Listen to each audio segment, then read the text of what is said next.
Le prince heureux, Oscar Wilde. Dominant la ville, sur une haute colonne, se dressait la statue du prince heureux. Il était d'or de tous côtés, couvert de minces feuilles d'or fin. Ses yeux étaient deux saphirs brillants, et un gros rubis rouge luisait sur la poignée de son épée. Il était vraiment très admiré. « Il est aussi beau qu'un coq de girouette », fit observer l'un des conseillers municipaux qui désirait acquérir la réputation d'un homme de goût. « Mais pas tout à fait aussi utile », ajouta-t-il, craignant qu'on le jugeât peu pratique, ce qu'en réalité il n'était point. « Pourquoi ne peux-tu pas faire comme le prince heureux ?» demanda une mère sensée à son petit garçon qui pleurait pour avoir la lune. « Il ne viendrait pas à l'idée du prince heureux de pleurer pour avoir quoi que ce soit. » « Je suis content qu'il y ait au monde quelqu'un de tout à fait heureux, » murmura un homme déçu en contemplant la statue merveilleuse. « Il ressemble exactement à un ange, » dirent les enfants de l'assistance, comme ils sortaient de la cathédrale, vêtus de leurs manteaux écarlates et de leurs tabliers blancs tout propres. « Comment le savez-vous » dit le maître de mathématiques. « Vous n'en avez jamais vu. »« Ah, mais si, nous en avons vu dans nos rêves » répondirent les enfants. Et le maître de mathématiques fronça les sourcils et prit un air fort sévère, car il n'approuvait point que les enfants fissent des rêves. Un soir passa au-dessus de la ville un petit passereau. Ses amis étaient partis pour l'Égypte voilà 6 semaines, mais il s'était attardé parce qu'il était amoureux de la plus belle canne de jonc. Il avait fait sa connaissance au début du printemps, alors qu'il descendait la rivière à la poursuite d'un gros papillon jaune, et il avait été si vivement attiré par la taille gracile de la canne de jonc qu'il s'était arrêté pour lui parler. « Vous aimerais-je » dit le passereau, qui aimait à aller droit au fait, et la canne lui fit un profond salut. Alors il vola en cercle autour d'elle, frôlant l'eau de ses ailes et traçant des ondes argentées. Ce fut ainsi qu'il fit sa cour, qui dura tout l'été. « C'est un attachement ridicule », gazouillèrent les autres passereaux. « Elle est sans le sou et a bien trop de parents. » Et, en effet, la rivière était toute pleine de roseaux. Puis, quand vint l'automne, ils s'envolèrent tous. Après qu'ils furent partis, le passereau se sentit solitaire et commença à se lasser de son amoureuse. « Elle n'a aucune conversation, » dit-il, « et je crains qu'elle ne soit volage, car elle flirte constamment avec la brise. » Et, certes, chaque fois que la brise soufflait, la canne faisait les révérences les plus gracieuses. « Je reconnais qu'elle a le sens de l'intérieur, » reprit-il, « mais j'aime les voyages, et il faudrait donc que mon épouse les aimât aussi. »« Voudriez-vous partir avec moi ?» lui dit-il finalement. Mais la canne hocha la tête, car elle était très attachée à son foyer. « Vous vous êtes joué de moi !» s'écria-t-il. « Je pars pour les pyramides. Au revoir !» Et il s'envola. Il vola toute la journée, et le soir il arriva à la ville. « Où vais-je descendre ?» dit-il. « J'espère que la ville a fait des préparatifs. » Il aperçut alors la statue sur la haute colonne. « C'est là que je vais descendre !» s'écria-t-il. « C'est très bien situé et il y a beaucoup d'air. » Et il se percha juste entre les pieds du prince heureux. « J'ai une chambre en or !» se dit-il doucement à lui-même en jetant un coup d'œil circulaire, et il se disposa à s'endormir. Mais juste au moment où il mettait sa tête sous son aile, il lui tomba sur le corps une grosse goutte d'eau. « Comme c'est curieux !» s'écria-t-il. « Il n'y a pas un seul nuage dans le ciel. Les étoiles sont claires et brillantes, et pourtant il pleut. Oh, le climat du nord de l'Europe est vraiment épouvantable. La canne de jonc aimait la pluie, mais c'était simplement là un trait de son égoïsme. » Puis une autre goutte tomba. « À quoi bon une statue si elle est incapable de protéger de la pluie ?» dit-il. « Il va falloir que je cherche une bonne souche de cheminée. » Et il résolut de s'en aller. Mais avant qu'il eût déployé ses ailes, une troisième goutte tomba, et il leva les yeux et vit Ah! Que vit-il? Les yeux du prince heureux étaient pleins de larmes, et les larmes coulaient le long de ses joues dorées. Son visage était si beau sous le clair de lune que le petit passereau fut saisi de pitié. « Qui êtes-vous » dit-il. « Je suis le prince heureux. »« Alors pourquoi pleurez-vous » demanda le passereau. « Vous m'avez complètement inondé. » « Lorsque j'étais en vie et que je possédais un cœur humain, » répondit la statue, « je ne savais pas ce qu'étaient les larmes, car j'habitais le palais de Sans Souci, où le chagrin n'a pas le droit d'entrer. Dans la journée, je jouais avec mes compagnons dans le jardin et le soir, je conduisais la danse dans la grande salle. Autour du jardin courait un mur très élevé, mais je n'eus jamais le désir de demander ce qui s'étendait au-delà, car tout ce qui m'entourait était tellement beau.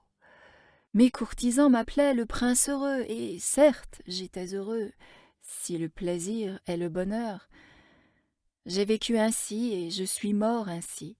Et maintenant, on m'a installé ici, à une telle hauteur que je vois toute la laideur et toute la misère de ma ville, et bien que mon cœur soit de plomb, je ne puis m'empêcher de pleurer. « Comment? Il n'est pas en or massif ?» se dit le passereau à lui-même. Il était trop poli pour faire à haute voix des remarques personnelles. « Là-bas, au loin, » reprit la statue, d'une voix basse et musicale, « là-bas, au loin, dans une petite rue, il y a une pauvre maison. L'une des fenêtres est ouverte et je vois au travers une femme assise à une table. Son visage est maigre et fatigué, et elle a les mains rugueuses et rouges, toutes piquées par l'aiguille, car c'est une couturière. Elle brode des fleurs de la passion sur une robe de satin, pour la toilette de la plus belle des demoiselles d'honneur de la reine, lors du prochain bal de la cour. Dans un lit, dans l'angle de la pièce, son petit garçon est couché, malade, il a la fièvre et demande des oranges. Sa mère n'a rien à lui donner que l'eau de la rivière. Aussi pleure-t-il. Passereau, passereau, petit passereau, ne veux-tu pas lui porter le rubis de la poignée de mon épée? Mes pieds sont attachés à ce piédestal et je ne puis bouger. « On m'attend en Égypte » dit le passereau. « Mes amis remontent et descendent le Nil et parlent aux grosses fleurs de lotus. Bientôt ils vont s'endormir dans le tombeau du grand roi. Le roi est là en personne, dans son cercueil bariolé. Il est enveloppé de linge jaune et embaumé avec des épices. Autour de son cou, il y a une chaîne de jade vert pâle et ses mains sont pareilles à des feuilles flétries. »« Passereau, passereau, petit passereau, » dit le prince, « ne veux-tu pas rester auprès de moi une nuit et me servir de messager? Le petit a tellement soif, et la mère est si triste. »« Je crois bien que je n'aime pas les garçons, » répondit le passereau. « L'été dernier, alors que j'habitais près de la rivière, il y avait 2 gamins grossiers, les fils du meunier, qui me lançaient constamment des pierres. Ils ne m'ont jamais touché, bien entendu. Nous autres passereaux, nous volons beaucoup trop bien pour cela. Et d'ailleurs, je descends d'une famille renommée pour son agilité. Mais enfin, c'est un signe de manque de respect. » Mais le prince heureux prit un air tellement triste que le petit passereau en eut de la peine. « Oh, il fait très froid ici, » dit-il, « mais je resterai auprès de vous une nuit et je vous servirai de messager. »« Merci, petit passereau, » dit le prince. Alors le passereau enleva le gros rubis de l'épée du prince et s'envola, le tenant dans son bec, par-dessus les toits de la ville. Il passa à côté de la tour de la cathédrale où étaient sculptés les anges en marbre blanc. Il passa à côté du palais et entendit des accords de danse. Une belle jeune fille sortit sur le balcon avec son amoureux. « Comme les étoiles sont merveilleuses, dit-il, et combien est merveilleux le pouvoir de l'amour. »« J'espère que ma robe sera prête à temps pour le bal de la cour, » répondit-elle. « J'ai donné ordre qu'on y brode des fleurs de la passion, mais les couturières sont tellement paresseuses. » Il passa au-dessus de la rivière et vit les lanternes suspendues au mât des bateaux. Il passa au-dessus du gâteau et vit les vieux juifs marchandant entre eux et pesant de l'argent sur des balances de cuivre. Enfin il arriva à la pauvre maison et y jeta un coup d'œil. Le petit garçon s'agitait fiévreusement sur son lit, et la mère s'était endormie tellement elle était fatiguée. Il entra en sautillant et posa le gros rubis sur la table à côté du dé de la femme. Puis il voleta doucement autour du lit, éventant de ses ailes le front de l'enfant. « Comme j'ai frais, dit le petit garçon, je dois aller mieux. » Et il s'assoupit en un sommeil délicieux. Le passereau retourna alors auprès du prince heureux et lui dit ce qu'il avait fait. « C'est bizarre, fit-il observer, mais je me sens maintenant tout réchauffé, bien qu'il fasse si froid. »« C'est parce que tu as fait une bonne action, dit le prince. » Et le petit passereau se mit à réfléchir, sur quoi il s'endormit. Penser lui donnait toujours sommeil. Quand le jour parut, il s'envola à la rivière et prit un bain. « Quel phénomène remarquable !» dit le professeur d'ornithologie alors qu'il passait sur le pont. « Un passereau en hiver !» Et il écrivit une longue lettre à ce sujet au journal local. Tout le monde la cita, elle était tellement pleine de mots auxquels on ne comprenait rien. « Ce soir je pars pour l'Égypte, » dit le passereau, et il se sentit tout joyeux à cette perspective. Il visita tous les monuments publics et resta assis longtemps au sommet de la flèche de l'église. Partout où il alla, les moineaux piaillaient joyeusement et se disaient l'un à l'autre « Oh, quel étranger distingué !» Aussi s'amusa-t-il beaucoup. Quand la lune se leva, il retourna auprès du prince heureux. « Avez-vous quelque commission pour l'Égypte » demanda-t-il. « Je pars à l'instant. »« Passereau, passereau, petit passereau, » dit le prince, « ne veux-tu pas rester auprès de moi une nuit de plus ?»« On m'attend en Égypte, » répondit le passereau. « Demain, mes amis voleront jusqu'à la 2e cataracte. Le cheval marin est là, accroupi parmi les roseaux, et sur un grand trône de granit est assis le dieu Memnon.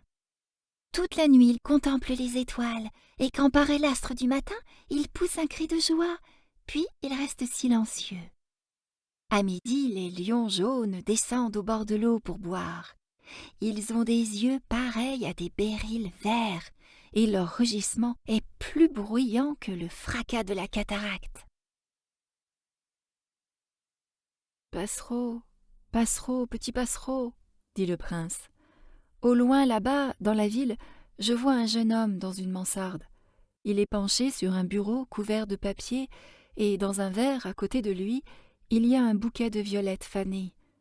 Ses cheveux sont bruns et frisés, ses lèvres sont rouges comme une grenade, et il a de grands yeux rêveurs.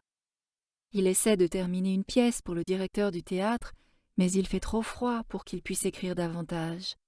Il n'y a pas de feu dans l'âtre et il est tout affaibli par la faim. « Je resterai encore une nuit auprès de vous, » dit le passereau qui avait vraiment bon cœur. « Faut-il que je lui porte un autre rubis ?»« Hélas, je n'ai plus de rubis à présent, » dit le prince. « Il ne me reste plus que mes yeux. Ils sont en saphir rare qui ont été apportés de l'Inde il y a 1000 ans. Arrache-en un et porte-le lui. Il le vendra au bijoutier, il achètera de la nourriture et du bois pour se chauffer et finira sa pièce. »« Cher prince, » dit le passereau, « je ne puis faire cela. » Et il se mit à pleurer. « Passereau, passereau, petit passereau, » dit le prince, « fais ce que je t'ordonne. » Alors le passereau arracha un œil au prince et s'envola jusqu'à la mansarde de l'étudiant. Il était bien facile de s'y introduire, car il y avait un trou dans la toiture. Il s'y précipita et entra dans la chambre. Le jeune homme avait la tête enfouie dans les mains, de sorte qu'il n'entendit pas le battement des ailes de l'oiseau. Et lorsqu'il leva les yeux, il trouva le splendide saphir posé sur les violettes fanées. « On commence à m'apprécier !» s'écria-t-il. « Voici qui provient de quelque admirateur fervent. À présent, je puis terminer ma pièce. » Et il eut l'air tout à fait heureux. Le lendemain, le passereau descendit jusqu'au port. Il se percha sur le mât d'un grand bateau et regarda les matelots qui retiraient de la cale, au moyen de cordes, de gros coffres. « Oh, hisse !» criait-il à mesure que chaque coffre apparaissait. « Je m'en vais en Égypte !» cria le passereau. Mais personne n'y fit attention, et quand la lune se leva, il retourna auprès du prince heureux. « Je viens vous dire au revoir !» cria-t-il. « Passereau, passereau, petit passereau, dit le prince, ne veux-tu pas rester encore une nuit auprès de moi ? C'est l'hiver, répondit le passereau, et la neige glaciale sera bientôt là. En Égypte, le soleil est chaud sur les palmiers verts, et les crocodiles sont allongés dans la vase et jettent autour d'eux des regards paresseux. Mes compagnons sont en train de construire un nid dans le temple de Baalbek, et les tourterelles roses et blanches les regardent et roucoulent entre elles. Cher prince, il faut que je vous quitte, mais je ne vous oublierai jamais, et au printemps prochain, je vous rapporterai 2 bijoux magnifiques pour remplacer ceux que vous avez donnés. Le rubis sera plus rouge qu'une rose rouge, et le saphir sera bleu comme la vaste mer. En bas sur la place, dit le prince heureux, se tient une petite marchande d'allumettes. Elle a laissé tomber ses allumettes dans le ruisseau, et elles sont toutes abîmées. Son père la battra si elle ne rapporte pas d'argent à la maison, et elle pleure. Elle n'a ni bas ni souliers, et sa petite tête est nue. Arrache-moi l'autre œil et donne-le lui, et son père ne la battra pas. « Je resterai encore une nuit auprès de vous, dit le passereau, mais je ne puis vous arracher l'œil. Vous seriez alors complètement aveugle. Passereau, passereau, petit passereau, dit le prince, fais ce que je t'ordonne. Alors il arracha au prince son autre œil et s'élança vers le sol en l'emportant. Il descendit en planant auprès de la marchande d'allumettes et lui glissa le joyau dans la paume de la main. « Quel joli morceau de verre !» s'écria la petite fille, et elle rentra chez elle en courant, toute rieuse. Alors le passereau retourna auprès du prince. « Vous êtes aveugle à présent, dit-il. Aussi resterai-je toujours avec vous. »« Non, petit passereau, dit le pauvre prince. Il faut partir pour l'Égypte. »« Je resterai toujours auprès de vous, dit le passereau. Et il dormit aux pieds du prince. Toute la journée du lendemain, il resta perché sur l'épaule du prince et lui conta ce qu'il avait vu dans des pays étranges. Il lui parla des ibis rouges qui se tiennent debout en longues files sur les bords du Nil et attrapent des poissons d'or avec leur bec. Du sphinx qui est aussi vieux que le monde lui-même et habite au désert et qui sait tout. Des marchands qui vont lentement à côté de leurs chameaux et portent des chapelets d'ambre dans la main. Du roi des montagnes de la lune qui est noir comme l'ébène et adore un gros cristal. Du grand serpent vert qui dort dans un palmier et possède 20 prêtres qui le nourrissent de galettes de miel. Et des pygmées qui naviguent sur un vaste lac à bord de grandes feuilles plates et sont toujours en guerre avec les papillons. « Cher petit passereau, dit le prince, tu me parles de choses merveilleuses. Mais ce qui est plus merveilleux que toute chose, c'est la souffrance des hommes et des femmes. Il n'est pas de mystère aussi grand que la misère. Vole au-dessus de ma ville, petit passereau, et dis-moi ce que tu y auras vu. » Le passereau vola donc au-dessus de la grande ville, et vit les riches qui s'amusaient joyeusement dans leurs maisons, magnifiques, tandis que les mendiants étaient assis près de leurs portes. Il alla dans les ruelles sombres et vit les visages blêmes d'enfants affamés, regardant distraitement du côté des rues noires. Sous l'arche d'un pont, 2 petits enfants étaient couchés dans les bras l'un de l'autre pour essayer de se réchauffer mutuellement. « Comme nous avons faim !» disait-il. « Il ne faut pas coucher ici !» cria le veilleur, et ils s'en allèrent sous la pluie. Alors il revint et conta au prince ce qu'il avait vu. « Je suis couvert d'or fin, dit le prince. Il faut l'enlever, feuille par feuille, et le donner à mes pauvres. Les vivants croient toujours que l'or pourra les rendre heureux. » Feuille à feuille, le passereau enleva l'or fin, jusqu'à ce que le prince heureux eût pris un aspect tout terne et gris. Feuille à feuille, il porta l'or fin aux pauvres, et les visages des enfants devenaient plus roses, et ils riaient et jouaient gaiement dans la rue. « Nous avons du pain à présent !» s'écriait-il. Puis vint la neige, et après la neige vint la gelée. Les rues semblaient faites d'argent tellement elles étaient brillantes et étincelantes. De longues stalactites de glace, semblables à des poignards de cristal, pendaient aux gouttières des toitures des maisons. Tout le monde sortait en mitouflé de fourrure, et les petits garçons portaient des casquettes écarlates et patinaient sur la glace. Le pauvre petit passereau eut de plus en plus froid, mais il ne voulait pas quitter le prince, il l'aimait trop. Il ramassait des miettes devant la porte de la boulangerie quand le boulanger ne regardait pas, et essayait de se réchauffer en battant des ailes. Mais à la fin, il sut qu'il allait mourir. Il eut juste assez de force pour voler encore une fois jusqu'à l'épaule du prince. « Au revoir, cher prince, » murmura-t-il. « Voulez-vous me permettre de vous baiser la main ?»«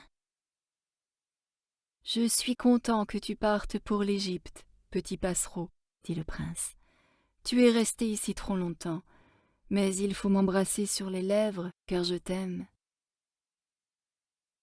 Ce n'est pas en Égypte que je vais, » dit le passereau. « Je vais dans la maison de la mort. La mort est la sœur du sommeil, n'est-ce pas ?» Et il baisa le prince heureux sur les lèvres et tomba mort à ses pieds. Au même instant, un craquement bizarre retentit à l'intérieur de la statue, comme si quelque chose s'était brisé.